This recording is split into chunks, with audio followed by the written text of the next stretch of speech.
So hi guys, welcome back to this week's Walster Wednesday. In this week's Walster Wednesday I'm going to be reacting to a video called the UK's most expensive house. I'm just going to, see if it's actually worth the price it is. Like I said, every video, don't forget to subscribe, leave notifications on so you put notified of every video, like the video, comment down below what you'd like to see on the channel, comment down below anybody you'd like to get on the channel. Also, comment down below if you think it was worth the price, and if you had the money, would you buy it? Don't forget to subscribe to my Footy Fridays podcast with my mate Declan, and that will be it for now, and let's jump straight into the video. My voice is a fairly big giveaway that I've grown up in, fell in love in, and bought property in the United Kingdom. It's one of my favorite places on earth, but prime property there doesn't come cheap. As of 2020, the average cost of a home in the United Kingdom is £231,855. That is because down south, it costs a lot more to buy a house. It wouldn't surprise me if it was double that, maybe even triple it in some places. That's what brings the average down, the average up, should I say, because they all cost that much, but in the north, they're not that much. And for the Americans, that's around $300,000. If you're looking in London, the average price of property is more than double that, around £650,000. There you go, 650 grand, 650 for a house in London. No wonder why the average is so high.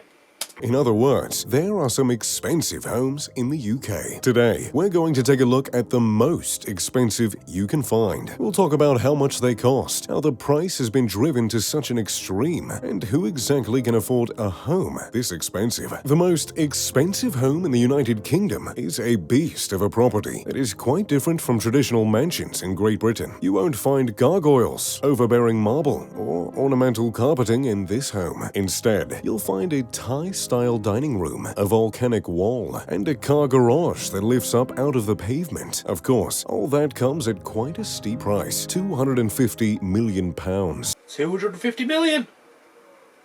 250 million? Which is roughly $325 million.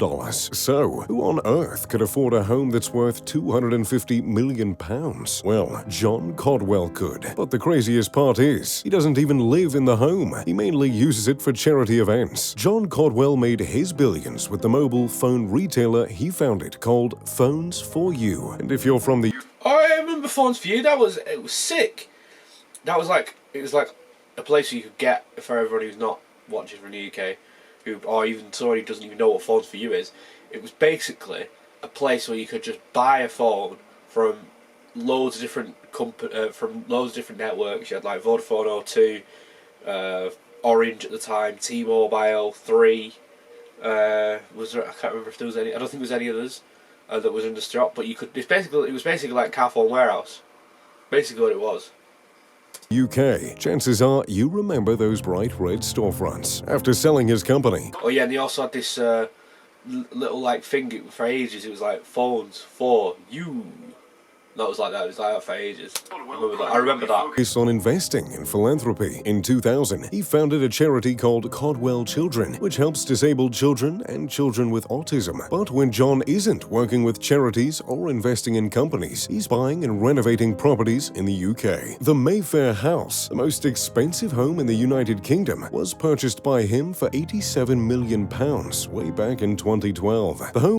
I mean, he bought it for quite a considerable amount less than what it is worth now, apparently, by the sounds of it. An investment, isn't it?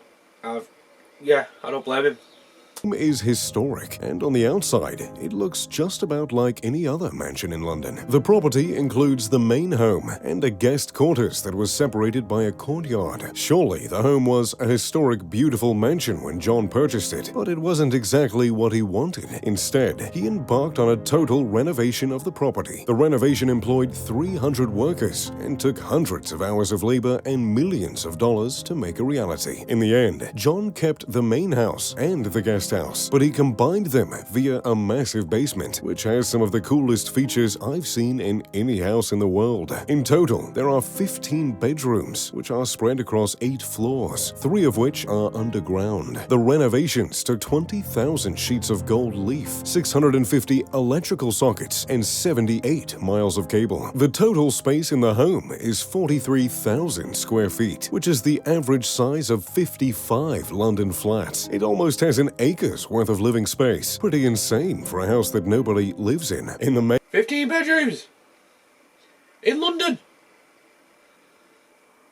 main home, there are hallways, Jeez. Chandeliers, white stone floors, and grand staircases that create a sense of grandeur. There's an entrance hall, a day room, a master suite with a dressing room and master bath, a third-floor conservatory, multiple additional bedrooms, a breakfast room, and a library. There, you'll find one of my favorite rooms in the house, a Thai-style dining room. The dining room has skylights across the entire ceiling, ornate white carved walls, and a preserved cherry tree with hanging romantic lights. The cherry tree hangs over the long dinner table, creating an ethereal, dreamy environment. Beside the dining table is an indoor pond that turns into a river which flows around the room. The pond and river are stocked with live fish, which creates a rather incredible spectacle. Well, as long as you remember to feed the fish. In the main home, you'll also find the ballroom, which is 1,400 square feet. The ballroom harkens back to the building's roots, and in my opinion, it's a bit of a Rococo explosion. It looks as though it's probably where most of those 20,000 sheets of gold leaf went. The walls are pale blue, reminiscent of Renaissance design, and the ceiling. See, for me, I don't really like this kind of idea. I don't like this one. Obviously, it's because it's older.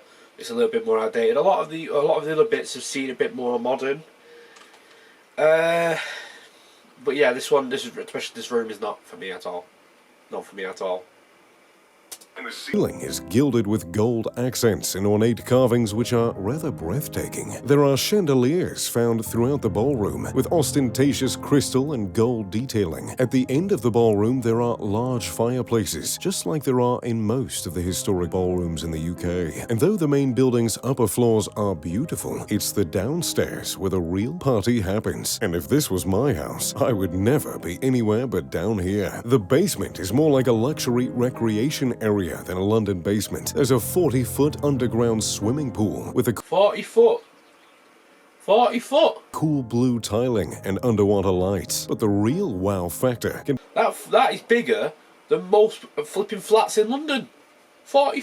I know it's just a little bit. It's a joke, but flipping egg. be found on the wall behind the pool. John decided he wanted a lava wall, so he had the designers incorporate one. The wall is made to look like magma is cracking through the rock, threatening to spill over into the pool. There are faux rocks found throughout the pool area to really bring home the underground theme. However, the ceiling above the pool is coated with metallic mirrors, which creates a... I mean, it's a nice touch, the magma wall. It makes you feel like, it does make it feel a little bit like Evil Lair-ish. But was there any need for it, really? I don't think there was. rather luxury industrial feel. Next to the pool, there is an extensive spa, which is pretty flashy. There are purple and gold walls with a sauna, a plunge pool. That is pretty good, I'll admit. Having a nice good spa in your house, it's nice. It's nice to treat yourself as well. Pool and a massage room to round out the full spa experience. Then, of course, there's the nightclub. After all, doesn't every mansion need one? The nightclub is an Art Deco experience with an elaborate chandelier centerpiece set in a tray ceiling. The chandelier is surrounded. You've got your own nightclub in your house. You don't need to go out anywhere. You could make a fortune just flipping renting out the nightclub. Surrounded by string lights and crystals, which makes for an incredibly luxurious design, though I don't know about that electricity bill. Below the chandelier centerpiece is a glossy black dance floor with just enough space for John's rich philanthropy friends to get down on. And beside the dance floor is an extensive bar with black and white marble and gold accents. Opposite of the dance floor, much like a real nightclub, there are booth alcoves with classy velvet seating where people can gather and drink. Although I can safely assume you won't have to buy a table at this club. And overhead, there are chandeliers with a fringe effect that really brings you back. And if you're not the book... it's all well and good having a nightclub, but not only that, there's not enough room in there for many people. Plus, I just don't really see the point of having a nightclub in your house. You're not going to use it. It's like a cinema. I know cinemas are good and everything, but you never use them. You're never going to use them.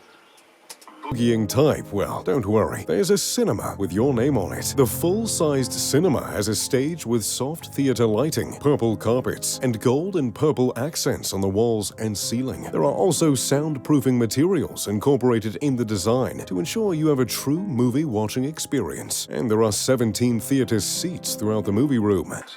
See, that just looks ugly to me. That just looks very ugly. And it looks too purple, too gold. It's trying to be too luxurious, but it's not very luxurious because it looks tacky. Because it just looks terrible. I just don't like it at all. It's like, why don't you just do it black, dark? You know, so you don't have to. Yeah, not for me. So you can invite a few friends over as well. Next to the dining room is the Speakeasy game room, which carries in the Art Deco feel from the nightclub. There are red textured ceilings, red velvet booths, and vintage chandeliers that make it feel as though you've stepped through time. There's a billiards table for a nice game, televisions for sports games or betting, poker tables, and drinking booths. In other words, it looks like the kind of place where mob deals go down. And though a lot of fun can be had there, perhaps the most exciting feature of the room is the 8-car stacker. Lit with colorful LED lights, the stacker is a feature that truly reminds you of how wealthy this owner actually is. The stacker can be accessed when you first enter the courtyard gate. It rises out of the ground, allowing you to park your car in possibly the world's coolest garage. A pretty garage. So you've got an 8-car garage that comes out of the ground. I mean, it's pretty good. It's pretty good. But why do you need it? Have you got 8 cars? centerpiece for your game room and display for expensive cars, if you ask me. Across the courtyard or through a passage in the basement, you'll find the townhouse. And though the townhouse isn't quite as flashy as the main house, it is certainly nothing to turn your nose up at. The townhouse has a reception hall with chandeliers to welcome guests and a reception room with cozy, formal seating. Upstairs, there are several bedrooms on each floor, each with their own en-suite bathroom. So, ensuite bathroom. You have it, the most expensive home in the UK. What do you... Is it actually the most expensive house now? Let's find out. Overall, no, I'd not buy that. I would not spend money on that. Not 250 million, obviously, but no, that's definitely no from me. It was a little bit flashy, too much, but I didn't think it was that. It wasn't as good as I thought it was going to be. So there you have it, guys. That was the video. You know, for all intents and purposes, it's a rich man's house, isn't it? A rich man is always going to be able to afford it. It's not going to be that much. It's definitely not my taste, but you never know.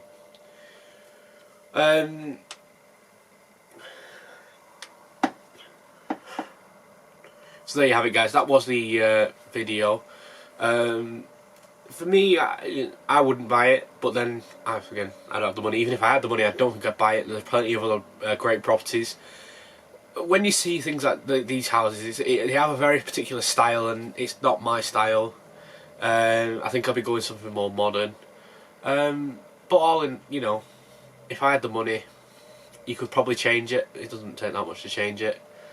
But that will be it for this week, and don't forget to subscribe to the channel, leave notifications on so you're notified of every single video, like the video, comment down below what you'd like to see on the channel, comment down below anyone you'd like to get me to get on the channel, comment down below if you think you would buy this house if you had the money and if it's worth it. Subscribe to the Footy Fridays podcast that I have with my mate Declan. Follow me on Instagram, follow me on Twitter, follow me on TikTok, and that is it, and I will see you guys next week for another video. Goodbye.